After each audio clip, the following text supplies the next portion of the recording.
근데 운동을 하나도 안 해요. 그런 사람이 여기 타입 3에 해당되는 거예요. 그러니까 이게 뭐냐면 선교에 대한 교육 같은 거 많이 받아요. 그런데 아무것도 안 해요. 요런 게 요런 데 속하면서. 네. 그런 사람들은요, 비판만 해요. 아, 저거 틀린 선교야. 뭐 잘못된 선교야. 맨날 그렇게 자기는 안 하는 거죠. 네. 요 타입 4가 가장 이상적인 선교입니다. 그러니까 타입 4는 어떤 거냐면 교육 같은 걸 잘 받아가지고 선교적 체질이 된 성도들이 선교를 하는 거예요. 그런데 제가 방문해 본 교회는 이런 교회는 거의 없어요. 아까 이런 교회가 한 80%라고 그랬죠? 이런 교회가 한 15%쯤 돼요. 15%. 그 다음에 나머지 한 4, 5%는 여기에 해당돼요. 여기요. 네. 교육은 많이 받아요. 근데 아무것도 안 해요. 난 이제 선교 다 알아. 막 이러면서. 여기는 거의 제로예요. 제로. 없어요. 그래서 가장 이상적인 건 뭐냐면 이 타입 1을 이렇게 끌고 가는 거는 굉장히 힘들어요. 근데 타입 2인 사람을 이렇게 가는 거는 좀 잘 될 것 같지만 실제로는 잘 안 돼요. 왜냐면 이 사람들은 너무 바빠. 그거 하느라고 너무 바빠. 우리는요 단기 선교 가야 되기 때문에 훈련을 받을 수도 없어요. 이런 사람들이죠. 우리는 단기 선교 가야 되기 때문에 교육을 받을 수 없어요. 이런 사람이 있어요. 이런 사람들은요 자기가 하고 있는 doing을 좀 줄여야 돼요. 줄여서 여기로 와야 돼요. 여기로. 균형을 맞춘 다음에 이렇게 가는 건 쉬워요. 이해가 되시죠? 이 사람들도 마찬가지예요. 이렇게 교육만 받고 이러는 사람들을 이렇게 끌어올리는 건 쉽지가 않아요. 근데 이 사람들한테 교육 조금만 받으세요. 결국 뭔가를 하세요. 그러면 이 타입 5로 올 수 있어요. 타입 5. 그런 다음에 타입 5에 있는 사람한테 조금 더 하세요. 그러면 타입 4로 갈 수 있어요. 이해가 되시죠? 네. 그래서 여러분들이 선교를 하기 전에, 뭔가를 하기 전에 이렇게 교육을 받는 건 굉장히 중요한 겁니다. 그래서 만약에 앞으로 이 선교학교가 더 진행이 된다 그러면 여러분이 좀 다른 성도들한테 소개를 많이 하세요. 이거 진짜 굉장히 좋은 교육이다. 이거 꼭 봐야 된다. 이렇게 얘기하시는 게 좋아요. 자, 그래서 여기 말씀드린 것처럼 doing missions라고 하는 건 선교라는 이름으로, 선교사 아니고 선교라는 이름으로 뭔가를 하는 걸 말하고요. being missionary는 선교적 체질이 되는 것을 말하는 겁니다. 어떤 게 중요하다고요? 이 둘 중에 어떤 게 중요해요?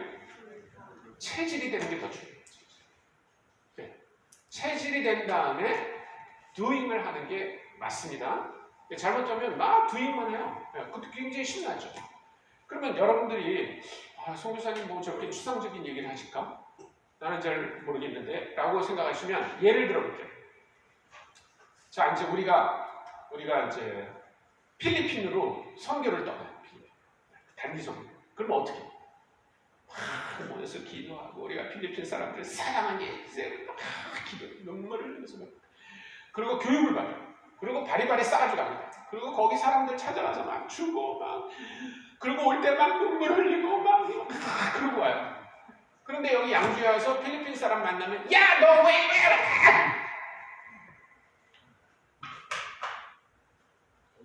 그런 사람 너무 많이 만났어요. 미국에 가잖아요. 미국 한인교회에 가면 순수면 사람이 오셨으니까 교육 좀 해주세요. 그래, 교육 실컷 해. 그래, 이분들이 이제 단기 선교를 어디로 가냐면 멕시코. 거기는 이제 미국에서 멕시코 가깝잖아요. 그러면 우리가 하는 것처럼 바리바리 싸가지고 거기 가요. 그래서 막 울면서 와요. 멕시코 사람들 막 와요. 그런데 자기 그 세탁 공장에 세탁소 하는데 거기 멕시코 사람들이거든요. 그러면 이제 딱 돌아오잖아요. 그러면 그 멕시코 직원들이 야, 너 바보같이 그게 뭐야, 멍청하게. 그거 뭐예요? 체질이 안 돼 있는 거예요, 이분도. 그러니까 단기 선교를 가는 거는 doing으로 하는 거예요, doing. 체질이 됐다는 말은 그게 아니에요. 내가 타문화 사람들을 사랑한다 그러면 그 사람들을 진짜 사랑하는 거예요. 그 사람들의 문화를 이해하는 거예요. 그 사람들의 언어를 배우는 거예요. 그게 체질이 되는 거예요. 이해가 좀 되시죠?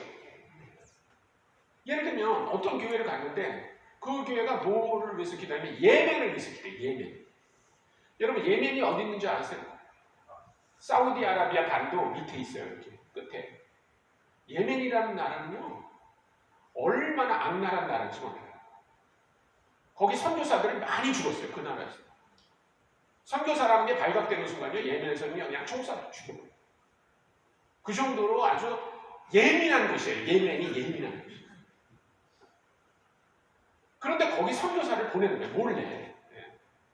그럼 맨날 기도해요. 예멘 사람들이 예수 믿게 해주세요. 예멘 사람 불쌍해요. 하나님도 몰라요. 그렇게 기도해요. 그런데 예멘 난민이 1000명이 제주도에 왔어요. 그럼 어떻게 해야 돼요? 잘해줘야 되잖아요. 근데 어떻게 하는지 아세요? 전부 피켓을 들고 나가지고 예멘 사람 물러나라, 이슬람 물러나라 이러는 거예요. 아니 말이 돼요? 네? 선교사 보내고 막 그 사람들 예수 믿게 해달라고 그러는데 예멘 사람이 오면 그러면 맨발로 가가지고 자랐다고 그러고 뭐 필요한 거 없냐고 그러고 진짜 사랑한다고 그러고 그래야 되는 거 아니에요? 체질이 안 돼 있으면요 그렇게 안 되는 거예요. 그 체질이 중요해요. 체질. 그리고 doing을 해야 돼요. 자 이제 한 가지 여러분들하고 좀 더 얘기할 게 있는데 우리가 한번 초대교회로 가보세요. 초대교회로 가면 초대교회에서는 선교를 어떻게 했을까? 사도행전에 굉장히 많은 분들한테 제가 질문을 합니다. 여러분 사도행전에 나오는 그 초대교회에서 선교를 한 분은 누굴까요? 그러면 전부 사도 바울이라고 얘기해요. 사도. 근데 그거는 우리가 진짜 성경을 제대로 보는 건지 잘 모르겠어요. 그래서 그러면 초대교회에서는 누가 선교를 했는지를 우리가 성경을 통해서 한번 보겠습니다. 제 얘기를 해봐야 소용없잖아요. 권위는 성경에서 나오니까. 그래서 성경을 갖고 계신 분은 사도행전 11장 19절을 한번 보시기 바랍니다. 네. 여러분 뭐 저기 그 스마트폰에 애플리케이션을 하셔도 좋고요. 한번 보겠습니다. 사도행전 11장 19절부터 우리가 26절까지 읽을 건데요. 두 번에 나눠서 읽겠습니다. 1절 19절부터 21절까지 읽고 그 다음에 22절부터 26절까지 두 번에 나눠서 읽을 거예요. 자, 이 19절, 11장 19절부터 21절까지 먼저 같이 읽겠습니다. 시작. 스데반의 일로 일어난 환난으로 말미암아 흩어진 자들이 베니게와 구브로와 안디오까지 이르러 유대인에게만 말씀을 전하는데 그 중에 구브로와 헬라인 몇 사람이 안디옥에 이르러 헬라인에게도 말하여 주 예수를 전파하니 주의 손이 그들과 함께 하시매 수많은 사람들이 믿고 주께 돌아오더라. 여기 보십시오. 여기 예루살렘에서부터 흩어져 간 사람들이 안디옥에 이르렀어요. 여기 안디옥이 어딘지 아세요? 안디옥. 여러분 요번에 그 튀르키예 지진 난 곳 있죠? 지진 난 곳 있죠? 거기가 안디옥이에요. 안디옥이 뜻자예요. 너무너무 가슴이 아파요. 근데 오늘 아침 뉴스를 보니까 거기 또 홍수가 났대요. 지금 도시 이름은 안타르키아예요. 안타르키아. 여러분이 뉴스 들으실 때 안타르키아가 나오면 그게 안디옥이구나. 안디오키아예요. 안디오키아. 근데 우리 성경에는 안디옥이라고 되어 있는데 옛날 말로는 안티오키아, 지금은 안타키아라고 하는 지역입니다. 그 오론테스라고 하는 강이 지중해에서 이렇게 들어오는 곳에 도시가 있어서 굉장히 무역이 발달했던 곳이에요. 그 당시 지중해의 이 아시아 쪽에 있는 큰 도시 중에 하나였습니다. 그 알렉산드리아, 그 다음에 안디옥, 이게 아주 굉장히 중요한. 그 다음에 에베소라고 하는 이 세 개의 도시가 그 당시 로마 동쪽에 있던 도시 중에서 가장 중요한 도시 중에 하나였어요. 근데 그 안디옥에 와서 처음에 19절을 보세요. 처음에는 누구에게 복음을 전했다고요? 유대인에게만 말씀을 전했다고 했어요. 그러면 저랑 여러분이 한 가지 정의를 하고 나갈 게 뭐냐면 선교가 뭐냐? 선교는 다른 문화의 복음을 전하는 게 선교입니다. 그러면 유대인인 이 흩어진 사람들이 안디옥이라고 하는 도시에 와서 그 도시 안에 있는 유대인들에게 복음을 전하는 것은 타문화 사역일까요? 아닐까요? 아니에요. 그렇죠? 그 얘기는 뭐냐면 우리가 멕시코에 갔는데 멕시코에는 한국 사람들에게 복음을 전했어요. 그거는 선교가 아니다? 아니에요. 이해가 되시죠? 그러니까 선교가 해외에 나가서 뭘 하는 게 아닙니다. 문화적으로 다른 사람에게 복음을 전하는가라는 게 있어요. 그런데 20절을 보십시오. 그런데 그 중에 구브로와 구레네 몇 사람이 안디오게로 헬라인에게도 말하여 주 예수를 전했다. 누구에게 전했다고요? 헬라인. 안디옥에서 이 흩어진 사람들 중에 일부의 사람들, 여기 뭐 구레네와 구브로에서 온 그 일부의 또 사람들은 이제 유대인에게만 복음을 전한 게 아니라 헬라인에게도 복음을 전했다고 되어 있어요. 이거는 선교인가요? 아닌가요? 선교예요. 그러니까 그 아주 초창기 사도행전 기록에 보면 복음을 전한 사람들이 누구다? 선교를 한 사람들이 누구다? 아니 지금 성경을 보고도 대답을 못하세요? 누구다?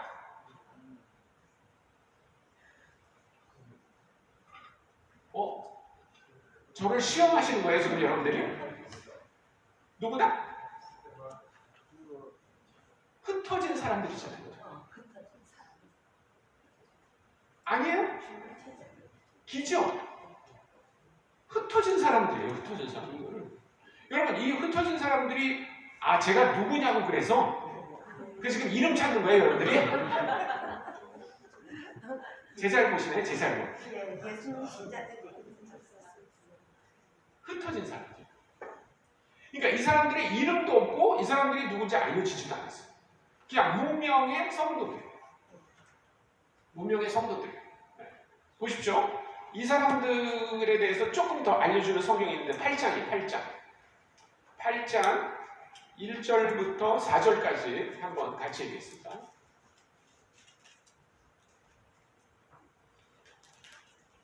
제가 양주분들의 특성을 알게 됐어요 오늘. 자 1절부터 8장 1절부터 4절까지 있습니다. 시작. 사울은 그가 죽인 다음을 마땅히 여기더라. 그날에 예루살렘에 있는 교회에 큰 박해가 있어 사도 외에는 다 유대와 사마리아 모든 땅으로 흩어지니라. 경건한 사람들이 스데반을 장사하고 위하여 크게 울더라. 사울이 교회를 잔멸할 새 각 집에 들어가 남녀를 끌어다가 옥에 넘기니라. 그 흩어진 사람들이 두루 다니며 복음의 말씀을 전하리세. 이 사람들이 복음을 전합니다.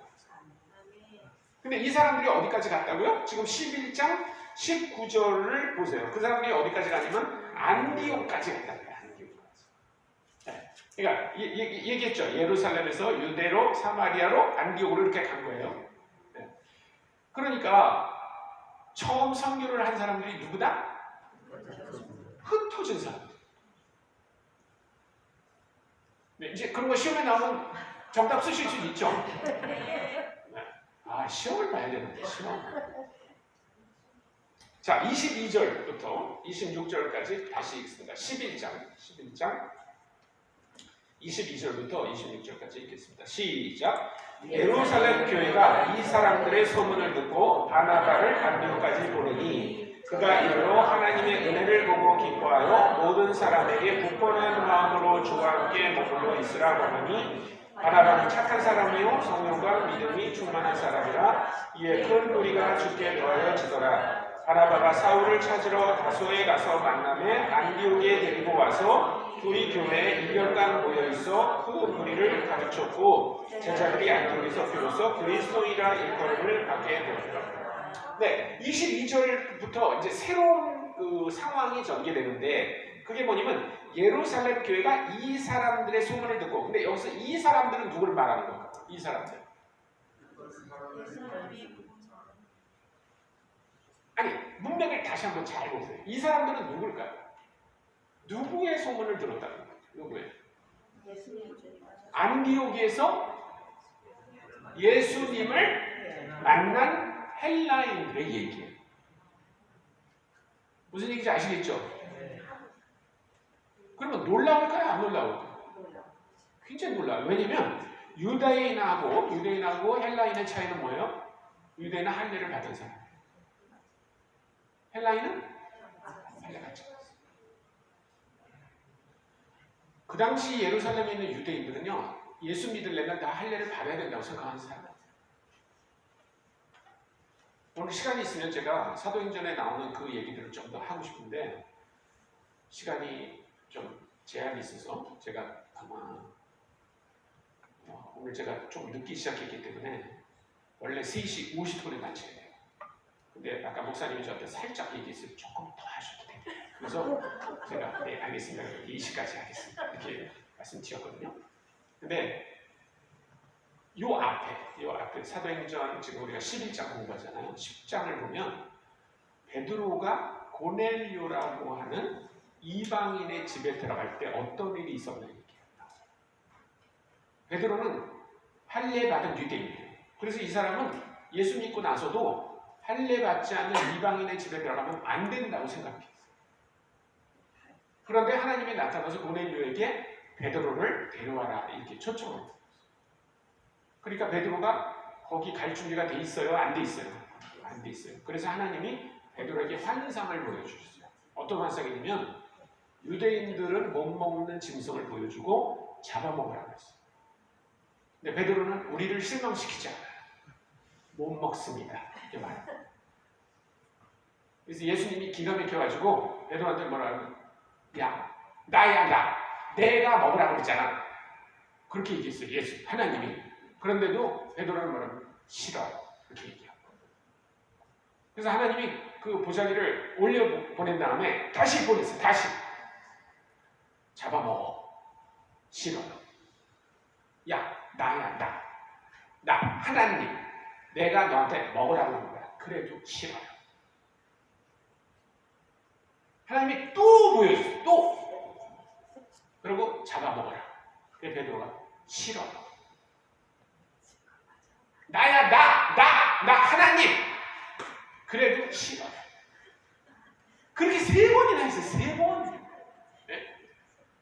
그런데 고넬료가 보낸 사람이 오니까 베드로가 깨달은 거예요. 나는 이방인 집에 갈 준비가 하나도 안 돼 있는데 하나님이 나를 가라고 하시는구나. 그래서 갔다는 얘기가 이 앞에 나와요.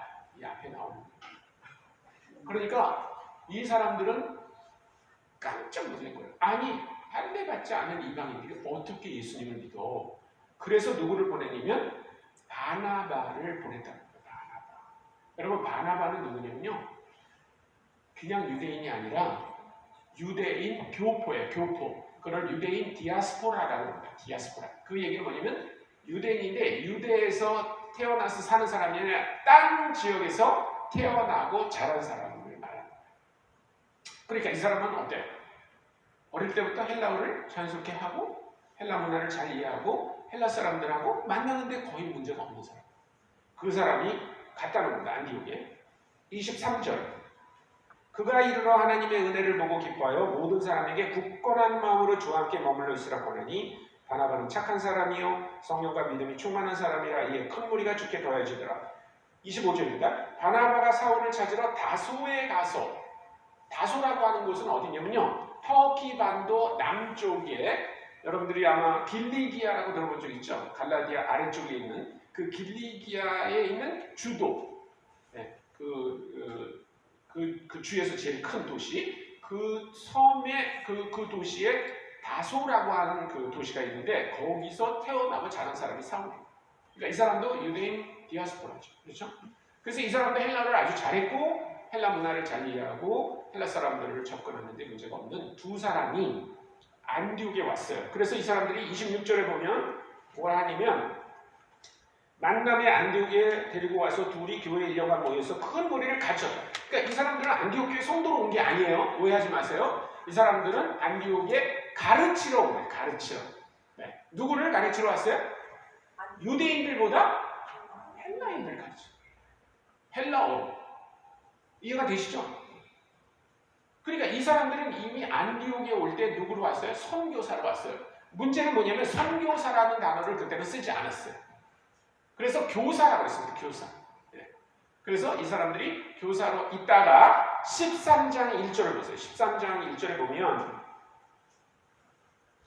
안디옥 교회에 선지자들과 교사들이 있으니 곧 바나바, 니게르라 하는 시몬과 구레네 사람 루기오와 분봉왕 헤롯의 젖동생 마나인과 및 사울이라 주를 섬겨 금식할 때 성령이 이르시되 내가 불러 시키는 일을 위하여 바나바와 사울을 따로 세우라 하시니 이에 금식하며 기도하고 두 사람에게 안수하여 보내니라. 그러니까 이 사람들이 마치 우리가 사도행전 13장을 보면 이 사람들이 안디옥 교회 성도였다가 안디옥 교회한테 하나님이 야, 이 사람들 선교사로 보내. 그래서 선교사로 처음 보낸 것 같이 알고 있지만 실제 그렇지 않아요. 우리가 성경을 보면 이 사람들은 이미 안디옥에 올 때 어떤 자격으로 왔다고?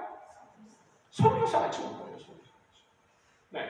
그리고 성경을 가르쳤어요. 이 사람들이 일반 성도가 아니었습니다. 그렇기 때문에 자연스럽게 또 다른 곳으로 간 거예요. 이게 좀 어려운 용어를 쓴다 그러면 재파송 혹은 영어로 recommissioning이라고 그래요. recommissioning.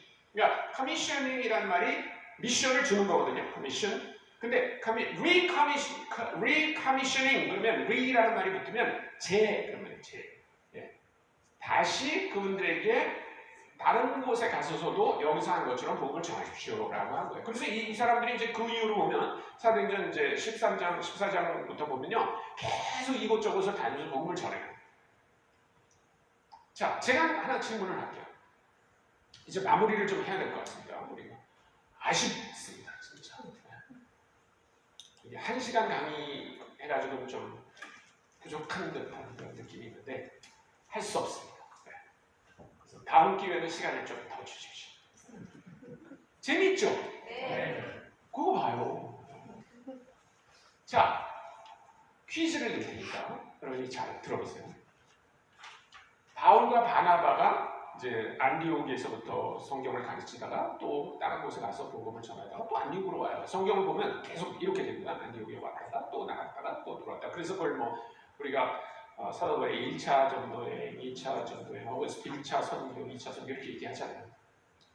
그렇게 바울과 바나바가 여러 곳을 다니면서 선교를 할 때 이 흩어진 사람들은 어떻게 됐을까요? 안디옥 교회에 와서 이방인들에게 헬라인에게 복음을 전했던 흩어진 사람들은 어떻게 됐을까요?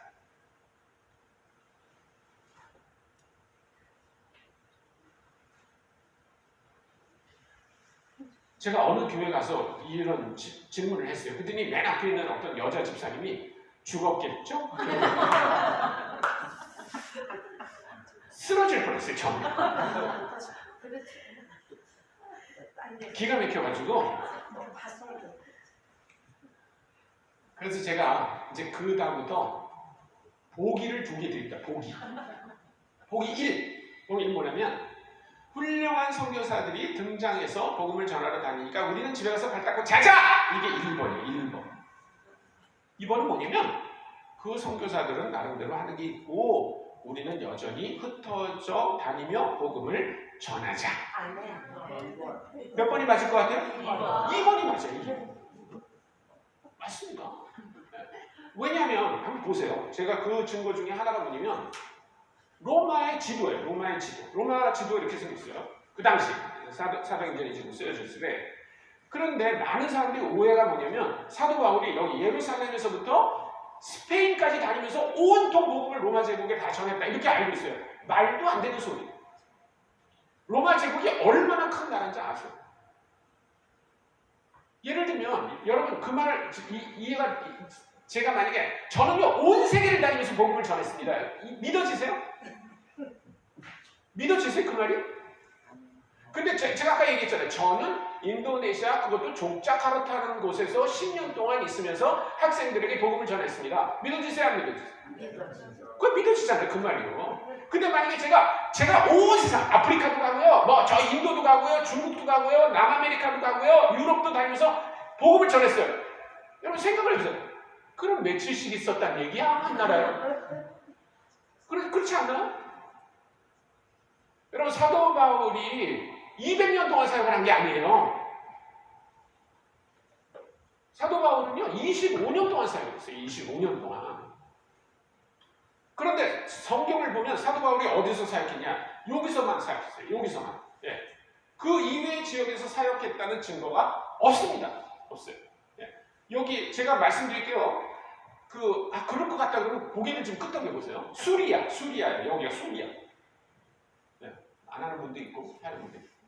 여기가 길리기아예요. 길리기아. 예. 여기가 갈라디. 다 보고 있어요. 제가 고개를 끄덕이지 않았는지. 이게 아시아예요. 아시아. 우리가 아시아에서 복음을 전한 후에 그런 말 나오죠? 여기가 마게도니아예요. 마게도니아. 요 밑이 아가예요. 아가야. 요 지역에서만 살폈어요. 요 지역에서만. 딴 데 갔다는 증거가 없어요. 맨 마지막에 사도행전 맨 끝에 사도 바울이 여기 로마에 갔다는 얘기가 나와요. 사도행전 맨 끝에 28장에. 그런데 사도 바울이 로마에 도착했다는 얘기를 듣고 로마에 있는 예수 믿는 형제들이 사도 바울을 영접하러 나왔다. 그런 얘기가 있어요. 그 사도 바울이 로마에 처음 가신 거예요. 그럼 그 얘기는 무슨 얘기일까요? 사도 바울이 가기 전에 로마에 뭐가 있었다? 교회가 있었다. 누가 있었다? 예수 믿는 사람들이 있었다. 그러면 로마에는 누가 가서 복음을 전했을까? 흩어진 사람들이 그렇겠죠? 네. 그러니까 제 결론은 뭐냐면 사도행전을 보면 두 종류의 선교를 한 사람이 있다는 거예요. 한 사람은 흩어진 사람. 이 사람들은 빚도 없고 이름도 없고 교회에서 파송을 받지도 않고 후원을 받지도 않고 그럼 이 사람들 뭐 먹고 살았어요? 다 자기 직업을 갖고 다니면서 돈 벌어서 먹고 살면서 주변에 있는 사람들에게 계속 복음을 전했어요. 그래서 저는 이런 사람들이 한 선교를 풀뿌리 선교라고 말할 거예요. 풀뿌리 선교. 그 다음에 두 번째가 뭐냐면 바울과 바나바 같은 사람. 교회가 파송하고 교사든지 사도라든지 그런 타이틀을 갖는 사도 바울은 후원이 필요한 사람이었어요. 사도 바울의 편지를 보세요. 그러면 매일 돈 얘기하세요. 돈 얘기. 사도 바울처럼 돈 얘기를 많이 한 사도가 없어요. 한번 보세요. 네. 오늘 시간만 있으면 제가 다 보여드리고 싶은데 얼마나 돈 얘기를 많이 하시는지. 그분은 재정이 필요한 선교사였어요. 근데 흩어진 사람들은 그럴 필요가 없어요. 왜냐면 다 자기가 돈 벌어서 살면서 복음을 전해요. 그럼 오늘날은 어떠냐? 오늘날도 똑같아요. 오늘날도 저같이 선교사도 필요하지만 여러분들처럼 그냥 일반 성도인데 흩어진 사람들처럼 복음을 전하시는 거예요. 여러분 굉장히 많은 분들이 생각하기를 선교는 선교사가 해야 된다고 생각하는데요. 선교사가 들어갈 수 없는 나라도 굉장히 많고 선교사가 사역을 해봐야 굉장히 제한적인 사역. 근데 여러분들이 해외를 나갈 수도 있고요. 심지어는 하나님이 여러분들한테 외국 사람들을 보내주시기도 하잖아요. 양주에는 외국 사람이 있어요, 없어요? 그 사람은 어떻게 할 거예요? 그 사람들은 어떻게 할 거예요? 그거 다 여러분들이 그분들에게 복음을 전하라고 보내신 거 아닐까요? 근데 흩어진 사람들처럼 하실 수 있어요. 오늘 제가 마지막 얘기를 할게요. 시간 때문에 제가 준비한 걸 좀 다 못하고 이제 맨 마지막 얘기만 하나 하고 마무리를 해야 되는데 저희 단체를 만든 하드슨 테일러가 한 말이에요. 제가 같이 여러분 읽도록 할게요. 문장을 같이 읽겠습니다. 시작! 어떤 사람에게 선교사라는 타이틀을 주고 대양을 건너 선교지를 보낸다고 해서 그 사람이 선교사가 되는 것은 아닙니다. 만약 그가 원국에서 선교사처럼 살아보지 않았다면 그를 해외에 보낸다고 해서 어떤 변화가 생기는 것은 아닙니다. 동의하세요? 네. 맞아요. 우리가 여기서 해외에서 온 사람들이 예수 믿을까? 조사가? 그리고 그 사람한테 인사도 하고 혹시 예수 믿냐고 그러고 물어보지 않는 사람이 선교사라는 타이틀을 붙이고 비행기 타고 선교지에 간들? 그 사람 갑자기 선교사 될까요? 안 돼요. 안 돼요. 네. 여러분들이 여기서 그런 삶을 산다면 어느 날 여러분이 선교사 되는 건 너무나 자연스러워요. 그러지 않고 타이틀만 붙여준다고 해서 그 사람 선교사 되는 거예요. 그렇기 때문에 저는 교회의 선교적 사명이 뭐냐? 선교사 몇 명 보내는 게 아니에요. 그거는요. 이런 거하고 비슷해요. 여자분들한테 물어볼게요. 여자 성도님들만 제 질문에 대답해주세요. 다 양궁이 있죠. 집에 양궁이 있죠. 양궁 없어요? 왜 양궁이 없어요? 아니 우리나라가 지난 35년 동안 양궁 대회에서 맨날 금메달 땄어요. 여자 금메달, 양궁, 이거 활쏘기. 네? 근데 제가 교회마다 다니면서 여자분들 만나가지고 양궁하냐 그러면 한 사람도 양궁하는 사람이 없어요. 그럼 누가 양궁을 해요? 선수만 가서 하는 거야, 선수만. 우리는 양궁에 대해서 관심도 없어. 집에 양궁도 없어. 양궁 만져본 적도 없어. 근데 전 세계에서는 어떻게 생각하는 줄 알아요? 한국 여자는 다 양궁하는 줄. 그거 뭐하고 똑같으냐면요. 한국의 선교사들이 많이 해외에 나가 있기 때문에 전 세계에서는요. 한국 사람들은 다 선교적 체질이 돼 있는 줄 알아요. 근데 아까 얘기한 것처럼 우리는 선교에 대해서 별로 관심도 없고 단기 선교는 갔다 와. 근데 똑같은 나라 사람이 여기 있어도 막 어머니 후박하고 못 본 척하고 아유 저 시작하는 사람이 왜 와 있어? 막 이래요. 체질이 안 돼 있으면 그 사람 선교지를 보낸들 변하지 않아요. 사람은 그렇게 변하지 않아요. 그렇기 때문에 저는 이것이 교회의 할 일이라고 생각합니다. 우리가 한번 기도했으면 좋겠어요. 기도한 다음에 제가 책 소개를 한두 개만 하고 마무리를 할 텐데 오늘 여러분들 마음속에 혹시 하나님이 말씀해 주신 게 있다면 그 말씀을 좀 하나님께 알았으면 좋겠어요. 하나님, 저는 정말 체질이 되는가요? 하나님, 혹시 오늘 여기 선교 교육 받으러 온 것도 제가 그냥 뭔가 하기 위해서 온 거라면 하나님, 저를 바꿔주십시오. 제가 선교적인 체질이 되게 해주시고 그래서 제가 제 주변에서 만나는 외국인들에게 관심과 사랑을 갖고 단기 선교 가기 전에 또 장기 선교사로 헌신하기 전에 그런 선교적인 삶을 사는 흩어진 사람들 같은 되게 해주세요. 이렇게 한 1분만 통성으로 기도한 다음에 제가 마무리 기도하고 책 소개를 잠깐 하고 마치겠습니다. 하나님 아버지 감사합니다. 오늘 우리 예양교회 귀한 성도님들과 만나서 예양교회에서 아버지 하나님 교회가 갖고있는 선교적 사명이 무엇인지에 대해서 함께 나누었습니다. 좀 사도행전에 보면 바울과 바나바 같은 선교사들도 있지만 그러나 이름도 없이 빛도 없이 선교적 삶을 살고 그것을 실천했던 많은 흩어진 사람들처럼 예양교회 귀한 성도님들이 모두 다 이런 삶을 살고 실천하게 하여 주옵소서. 기도하겠습니다. 하나님 아버지 감사합니다. 오늘 모처럼 코로나가 이제 많이 회복되어서 대면으로 강의를 하게 해주신 것 참 감사합니다. 하나님, 우리가 기도하는 것처럼 예양교회가 예수님이 우리에게 주신 지상명령을 실천하는 교회 되게 하여 주옵소서. 우리 예양교회가 아브라함을 하나님이 부르실 때부터 하나님 마음을 품는 사람들 되게 하여 주옵소서. 우리가 선교사 명령을 파송하고 후원하는 것으로 선교를 다했다고 생각하지 않게 하시고 모든 성도들이 선교적 체질이 되는 교회 되게 하여 주옵소서. 감사드리며 우리 주 예수 그리스도의 이름으로 기도했습니다. 제가 한 3분만 저한테 시간을 주시면 저는 이제 동원 사역을 하고 있는데요. 동원 사역이 뭐냐? 저는 이렇게 생각합니다. 동원 사역은 아까 말한 것처럼 하나님이 어떤 마음을 갖고 계실까, 무엇을 원하시는가를 얘기해 주는 게 하나님의 마음이라고 생각합니다.